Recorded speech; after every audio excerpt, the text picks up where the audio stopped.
Assalamualaikum warahmatullahi wabarakatuh. Selamat pagi anak-anak, bagaimana kabarnya hari ini? Mudah-mudahan selalu diberikan kesehatan. Amin ya rabbal alamin. Tidak terasa ya, pertemuan hari ini adalah pertemuan terakhir di semester 2. Mudah-mudahan hari ini bisa lebih semangat dari pertemuan-pertemuan sebelumnya. Baiklah, seperti biasa sebelum memulai pembelajaran, alangkah lebih baiknya kita berdoa terlebih dahulu. Berdoa dimulai.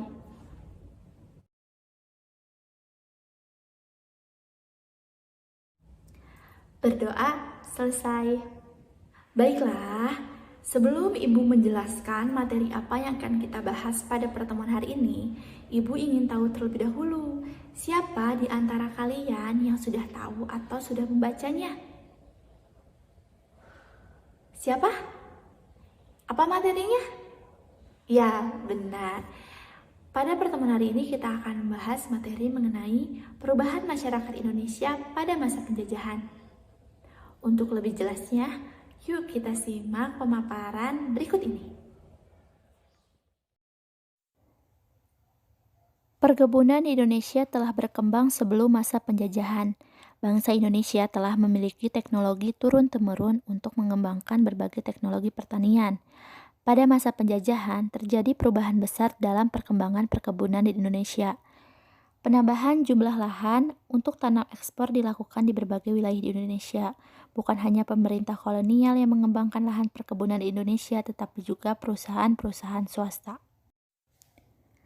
Pada masa pemerintahan kolonial Hindia Belanda, banyak perusahaan asing yang menanamkan investasi di Indonesia. Berhektar-hektar hutan dibuka untuk pembukaan lahan perkebunan. Perhatikan gambar berikut ini. Saluran irigasi Bendungan Komering 10 atau BK10 di Desa Gumawang, Belitang, Madang Raya, Kabupaten Oku Timur, Sumatera Selatan, dibangun sejak masa Hindia Belanda. Daerah Oku Timur yang awalnya hutan belantaran berubah menjadi lahan pertanian dan perkebunan yang sangat subur hingga sekarang.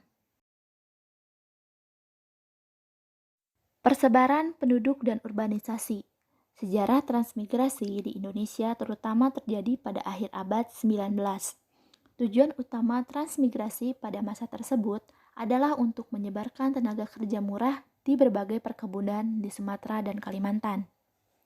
Munculnya berbagai pusat industri dan perkembangan berbagai fasilitas di kota menjadi daya dorong perkembangan kota-kota. Persebaran penduduk Indonesia tidak terbatas dalam lingkungan nasional, tetapi juga lintas negara.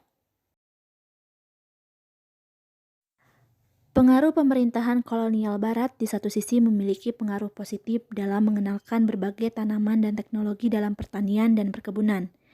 Beberapa tanaman andalan ekspor dikenalkan dan dikembangkan di Indonesia. Pengenalan tanaman baru sangat bermanfaat dalam pengembangan pertanian dan perkebunan di Indonesia. Penemuan tambang-tambang.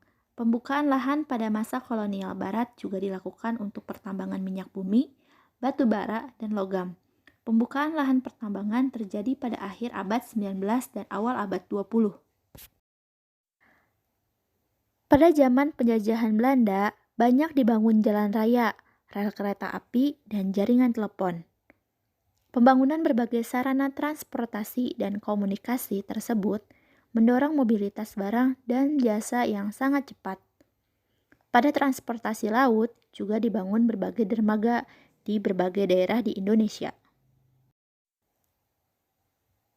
Perubahan masyarakat dalam kegiatan ekonomi pada masa kolonial terjadi baik dalam kegiatan produksi, konsumsi, dan distribusi. Kegiatan produksi dalam pertanian dan perkebunan semakin maju dengan ditemukannya berbagai teknologi pertanian yang bervariasi. Pada masa kekuasaan kolonial barat, uang mulai dikenal sebagai alat pembayaran jasa tenaga kerja. Keberadaan uang sebagai barang baru dalam kehidupan masyarakat menjadi daya tarik tersendiri. Pada masa kolonial barat, terdapat dua pendidikan yang dikembangkan pada masa pemerintahannya. Pertama adalah pendidikan yang dikembangkan oleh pemerintahan Belanda, dan yang kedua adalah pendidikan yang dikembangkan oleh masyarakat. Pada masa kolonial Barat, terjadi diskriminasi pendidikan di Indonesia. Sekolah dibedakan menjadi dua golongan, yakni sekolah untuk bangsa Eropa dan sekolah untuk penduduk pribumi. Perubahan dalam sistem politik juga terjadi dengan dikenalnya sistem pemerintahan baru. Pada masa kerajaan dikenal raja dan bupati, sementara itu pada masa pemerintahan kolonial Barat dikenal gubernur jenderal, residen, bupati, dan seterusnya. Berbagai perubahan budaya pada masa penjajahan Belanda adalah dalam seni bangunan, tarian, cara berpakaian, bahasa, dan teknologi. Perubahan masyarakat pada masa penjajahan Jepang. Perubahan dalam aspek geografi. Kesengsaraan pada masa kependudukan Jepang menyebabkan besarnya angka kematian pada masa kependudukan Jepang. Migrasi terjadi terutama untuk mendukung perang Jepang menghadapi sekutu. Banyak rakyat Indonesia yang ikut dalam Romusa ataupun membantu pasukan Jepang di beberapa negara Asia Tenggara untuk membantu perang Jepang. Sebagian dari mereka tidak kembali atau tidak diketahui nasibnya. Perubahan dalam aspek pendidikan. Pada masa kependudukan Jepang, kegiatan pendidikan dan pengajaran menurun. Sebagai contoh, gedung sekolah dasar menurun dari 21.500 menjadi 13.500 buah. Gedung sekolah lanjutan menurun dari 850 menjadi 20 buah. Kegiatan perguruan tinggi macet. Sementara itu, pengenalan budaya Jepang dilakukan di berbagai sekolah di Indonesia. Selanjutnya, perubahan dalam aspek ekonomi. Sistem ekonomi perang Jepang membawa kemunduran dalam bidang perekonomian di Indonesia. Putusnya hubungan dengan perdagangan dunia mempersempit kegiatan perekonomian di Indonesia. Perkebunan tanaman ekspor diganti menjadi lahan pertanian untuk kebutuhan sehari-hari. Perubahan dalam aspek politik. Dengan kebijakan yang kaku dan keras, cara politik organisasi pergerakan yang pernah ada sulit mengembangkan aktivitasnya. Bahkan, Jepang melarang dan membubarkan semua organisasi pergerakan politik yang pernah ada di masa kolonial Belanda. Pada masa akhir kependudukan Jepang, terjadi revolusi politik di Indonesia, yaitu kemerdekaan Indonesia. Peristiwa proklamasi kemerdekaan tanggal 17 Agustus 1945 menjadi momen penting perjalanan sejarah Indonesia selanjutnya. Perubahan dalam aspek budaya. Jepang berusaha menjepangkan Indonesia. Ajaran Shintoisme diajarkan pada masyarakat Indonesia. Kebiasaan menghormati matahari dan menyanyikan lagu Kimigayo merupakan salah satu pengaruh pada masa kependudukan Jepang. Pengaruh budaya ini menimbulkan perlawanan di berbagai daerah. Perkembangan bahasa Indonesia pada masa pendudukan Jepang mengalami kemajuan. Pada tanggal 20 Oktober 1943, atas desakan dari beberapa tokoh Indonesia, didirikanlah Komisi Penyempurnaan Bahasa Indonesia. Tugas komisi ini adalah menentukan istilah-istilah modern dan menyusun suatu tata bahasa normatif, serta menentukan kata-kata yang umum bagi bahasa Indonesia. Bagaimana materi hari ini? Mudah dipahami? Alhamdulillah, jika mudah dipahami, seperti biasa Ibu akan memberikan satu soal yang harus kalian jawab. Yuk kita langsung saja simak soal berikut ini. Perhatikan soal berikut ini. Sebutkan minimal 3 perubahan masyarakat Indonesia pada masa kolonial Barat.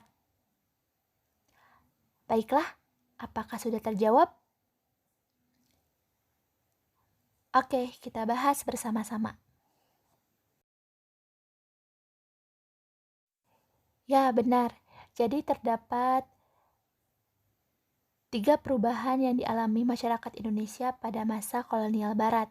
Yang pertama itu adanya perluasan penggunaan lahan, persebaran penduduk dan urbanisasi, dan pengenalan tanaman baru. Alhamdulillah, tidak terasa pertemuan kita pada semester 2 ini. Mudah-mudahan apa yang Ibu sampaikan dapat bermanfaat dan juga dapat menambah hasanah ilmu pengetahuan kalian. Dan kita bertemu lagi di semester selanjutnya. Mohon maaf bila ada salah-salah kata. Wallahu a'lam bishawab. Wallahu muwaffiq ila aqwamit thoriq. Wassalamualaikum warahmatullahi wabarakatuh.